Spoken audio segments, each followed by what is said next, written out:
السلام علیکم ګران دوستانو، نن په دې ویډیو کې زه تاسو ته ښایم چې مونږه ګوګل ویب سایټ نه څنګه د فیسبوک آیډي جوړولی شو. لکه ګوګل کروم کې لکه facebook.com به مونږه ولیکو، دې ځای نه مونږه خپله آیډي فیسبوک څنګه جوړولی شو.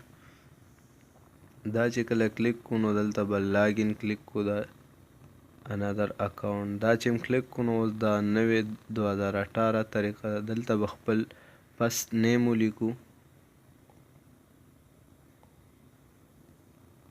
فرست نیم چې ولیکو دلته به سیکنډ نیم ولیکو. که تاسو پښتو کې لیکئ هر څه کې آیډي جوړوئ نو جوړیږي. بیا به نیکسټ کلیک کو، دلته به خپل برډے ورکو، تاریخ پیدایش چې کوم دی په 2 تاریخ په 2 میاشت، او دلته به پس خپل یوزر که نمبر باندې جوړوئ نمبر به ورکئ، او که ایمیل باندې جوړوئ نو خپل ایمیل به. نو زه اوس په ایمیل جوړوم نو ساین اپ وذ ایمیل ایډرس دغه به کلیک کم.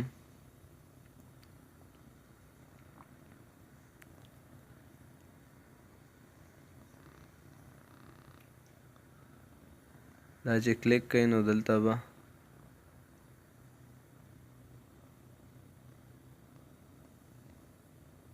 به خپل ایمیل ولیکئ.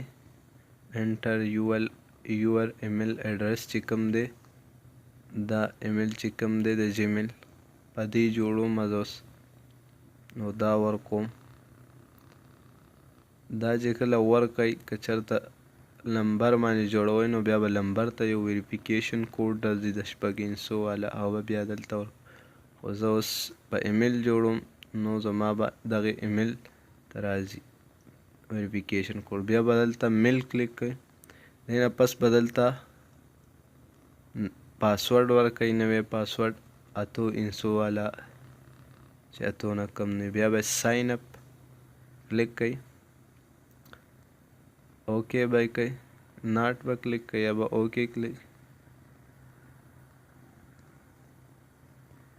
بیا به دغه ایمیل چې کوم دی یو 600 کوډ به راشي، انټر کوډ به بیا دلته هغه د جیمیل اکاونټ راځي. دا به لږ ریفریش کو نو کوډ به دلته راشي. هغه دی رالی نو دغه به کلیک کو، دې ځای نه کنفرم کیږم ډایرکټ، خو مونږه دا کوډ رالو به دلته ولیکو 30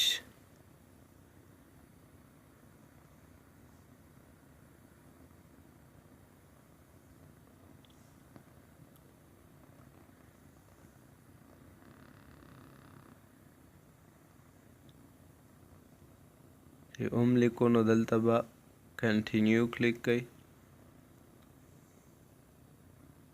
کنټینیو به بیا کلیک کړئ، نو دلته به تاسو ایمیل نمبر نه ورکوئ، نیکسټ به کلیک کړئ.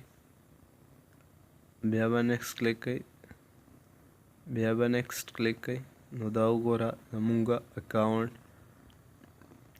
جوړ شو.